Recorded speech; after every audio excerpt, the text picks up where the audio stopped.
Here's another one of Jeremiah Johnson. Okay. Prophetic dream where I went to the White House and I had a meeting with Donald Trump. And in the meeting, I walked into the White House, his office, and he was staring in the mirror. And who stared back at him was the face of Abraham Lincoln, which is very interesting, Alan, because so much in the media right now, you're seeing images of Abraham Lincoln and Donald Trump. I'll get to that in a minute. But as he walked and sat behind his desk in this dream, I said to him, I said, Donald, I'm here to reveal to you the three primary principalities that are facing you and the future of America. And there was a large window behind his desk. I ripped open the window, the curtain, which the word revelation in the Greek, it literally means an unveiling and unfolding, a literal pulling back of the curtain. So in the dream, there's a revelation that came forth, and on the White House lawn, there were three demonic principalities. Maybe each of them were around 50 to 100 feet tall. The principality of racism, which God told me was an ancient evil in this nation. I just want to make sure this was he had this dream and he's doing this in 2018. This isn't like this year or whatever, last year or whatever. This was from 2018. So we weren't dealing with the racial tension that we're dealing with now when he had this dream and he was presenting it. I just wanted to give this context if I could. So, very interesting. Yeah. The second was a principality of radical feminism. And then the third was the god of Molech, the god of abortion. And I began to prophesy to Donald Trump that the three main principalities that he would face in 2020 was racism, radical feminism, that Jezebel spirit, and then Molech, the god of abortion. I believe that it's the vote and the... So, do you want to touch on those three items? Yeah, those three items are, let's face it, those things are staring us in the face right now. Abortion, feminism, the racism especially. But the way I look at it too, he said this is what Donald Trump will be facing, and he is facing it. And God is putting, these areas like, the Supreme Court seat that's open right now. The enemy knows what's coming. Like the strongholds that are being lost in this country, even with all the turmoil and all the chaos and everything that's going on, you see God at work going, yeah, but watch this, and getting that seat in the Supreme Court, realistically, those spirits of abortion, the spirit of, feminism, racism, all of a sudden they start taking more of a back seat.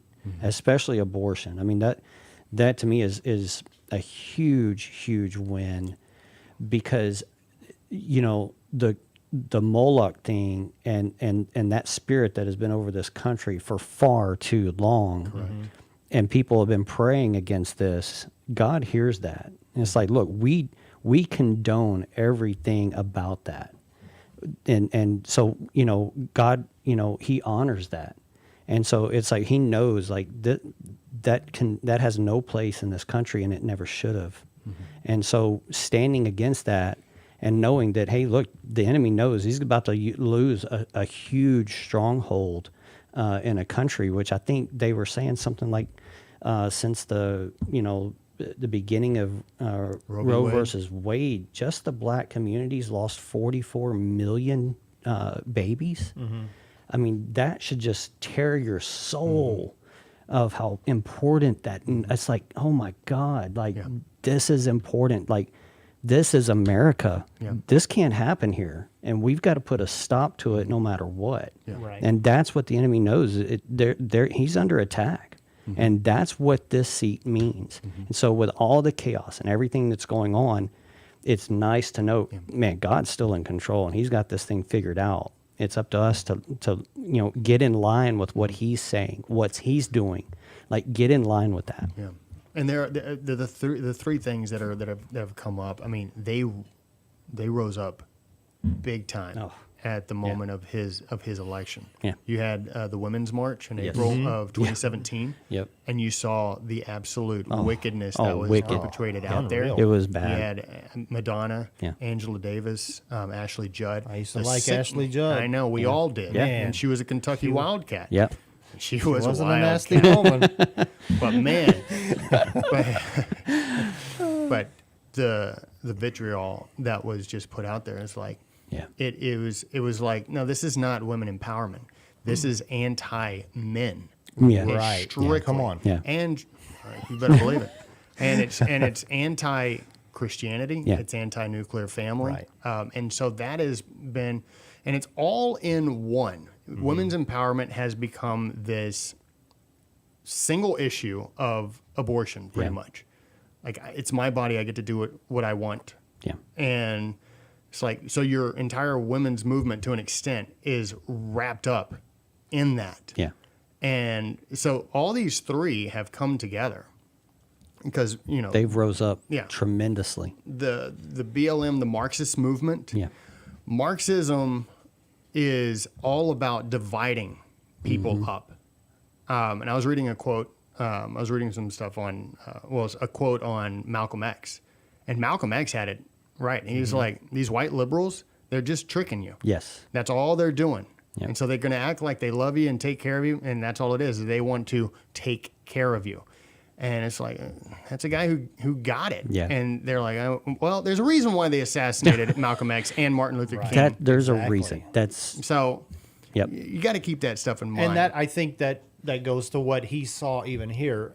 He references Trump as he sees Abraham Lincoln in Yeah. reflection. Yeah. You see what happened to Abraham Lincoln because of what he was willing to stand up against. Right. We've got other ministers that have had dreams where they see JFK standing beside Donald Trump. I'm not saying that that's his end. No. I am saying, though, that Donald Trump knows what he's standing up against. Yeah. And I hear people question and bash him, and this man is willing to take a lot in an attempt. I mean, and I believe that he's going to be successful, Yeah. but to save this country. This country was in a spiral, and we joke around about it was a Bush Clinton monopoly. Yeah. For so long. Yeah, I mean, you got a moment of Barack Obama, who was just and people can say what they want, but he was the most pro-homosexual president that we've ever had. Yeah. And it was a smokescreen because they knew if you spoke ill of him, you were racist. Right. And so they used that as a smokescreen, so even the Christians wouldn't speak out against it. But you go back to, I was in the 3rd or 4th grade when Bush was running against Dukakis. So, I mean, that's all we've known is the Bush-Clinton Yeah. monopoly. That's it. And we sit here and we think that we have a choice. Like, come on, man. Like, that's why Trump He's an winning outlier. was Exactly. was what in the world just happened. Yeah. Yep. Because Hillary was supposed to be a lie. And that was the thing is like, you can't allow it to happen because Reagan put a stop to it for 8 years. He was like, I mean, there was JFK, there was Lincoln, JFK, Reagan, and now Donald Trump, who were like putting their foot down, and they tried to kill Reagan. Yes. Yes. And so it's like, look, there is a trend, ladies and gentlemen, and it's like, Well, there's been reported roughly 25 attempts already planned Yep. for Trump just in his first term. Yeah. And,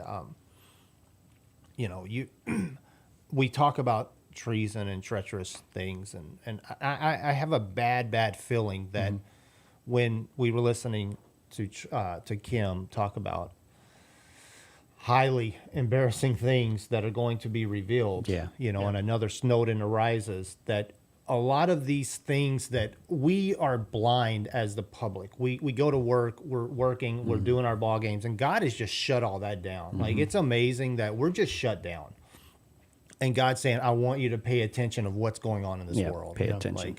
And so even people that take the time, God, He would go inside there. joke. He would go there, wouldn't he? oh man, But it's interesting, and there is a correlation between what Lincoln was up against and what Trump is up against, and Yeah. the Southern Democrats were pushing to redefine what a black person was. Yeah. They were not fully human, so yeah, they're our property, right? It's the same exact argument for babies. Yeah. The unborn babies. Yep. They're not humans. They're a clump of cells, and we can kill them on their way out if we want to. And that was passed in New York. And one of the thing is like they redefined officially, legally, redefined what a human being was. Right. Yeah. If it was in the body, it's not a human. If it's out of the body and not breathing, it's still not a human. Yeah. Well, I mean, I think, even when they signed that thing into law, I mean, them clapping and laughing rejoicing, and rejoicing. yeah. I mean, the spirit that's behind that is utterly disgustingly evil. Yeah, Moloch. Moloch. I mean, it's if a demonic if you spirit. understand the battle that you're in, then you know who the enemy is and you know how to pray against it. Folks, this is why we're trying to warn you to wake up, because these things we're battling, man, they're not flesh. The news media will try to tell you you're battling fleshly things like riots and burning cities. This is not what this is about. No. These cities are burning because the enemy knows they're losing strongholds in these areas. And that's why the Ruth Bader Ginsburg Is opening so- is so I mean, huge. that's exactly This is right. not, Yep. if it was Clarence Thomas, Yeah. whoopee-doo. Yep. If it was John Roberts, to Yeah. an extent, To an whoopee-doo. extent, yeah. Wow. If Yeah. it was Alito, whoopee-doo. It's a one-for-one. Yeah. But it's not that. So this country could possibly be changed by one vote. Direct- That's When it comes exactly right. down, one human being could Yes. actually change the direction of this country, which Eh. spiritually is where we're at. We're at a crossroads spiritually. That we talk about the uprising of the church. It's like, man, I don't know what else has to happen for the church to just realize we're not going back to normal. Right. Like you better wake up and get on board. And I would say that the nation, in any nation, is directed by the righteous. It's not directed by the unrighteous. Yes. Even when we refer to Sodom and Gomorrah, right? He's having this conversation with Abraham. And he's saying, well, if you can find 50, if you can find blah, blah, blah. And he gets down, if you can find 10 righteous. So he's basically saying, I can save a country or a nation or a city based on the righteous, what they do. Yeah. And the sad thing is they did nothing. The righteous did nothing. Even when Lot went to his sons, they did nothing. They laughed. and They I've been said, told to do nothing. yes. Yeah. I've Our had part is people not in smile at politics. me or kind of smirk at Yeah. when I say, hey, these things are happening. And people just kind of look at you like, come on, man. Like, We got to wake up. Yeah. Right. All right. Yeah. So, Jeremiah, wake us up for the next 50 seconds. Racism, radical feminism, that Jezebel spirit, and then Molech, the god of abortion. I believe that it's the vote and the fight in 2020. It's been racism. We're in the radical feminism. It's going to shift back to abortion. And then lastly, the piece about Abraham Lincoln. Trump looked in the mirror, and who looked back at him in the dream was Abraham Lincoln. God said to me, just as I raised up Abraham Lincoln to issue an emancipation proclamation concerning the slaves, so I have raised up Donald Trump, like Lincoln, in an era of crisis, to issue an emancipation proclamation concerning the unborn. Man, if that isn't powerful. Yeah. I mean, that's where we're at as a country, where God's taking notice.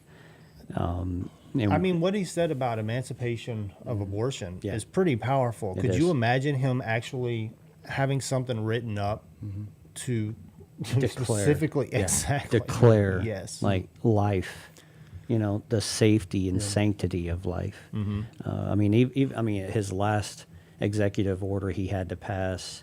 What was that? The Born Alive. Born Alive Act, Yeah. yeah. I mean, I looked at that and we took that as a win, and I was like, that's a horrible place to be, where your leader has to put an executive order that says if a baby's born alive, you can't kill it. Yeah.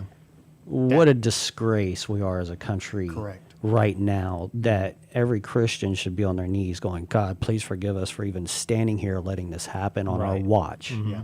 And that's where we're at, folks. It's like, that's why we're placing these things in front of you for you to watch, for you to share with your friends and family and say, look, man, we are the church. Like, we have to raise up. Don't wait for your pastors. You know, I bet you your pastors will follow along with you if enough of you go, look, man, this is what we need to be talking about. Yeah. Right. We need to go help these people. Well, there's people that need this news and the good news, but they also need to be warned that these things are coming. Like, believe me, that's what happens.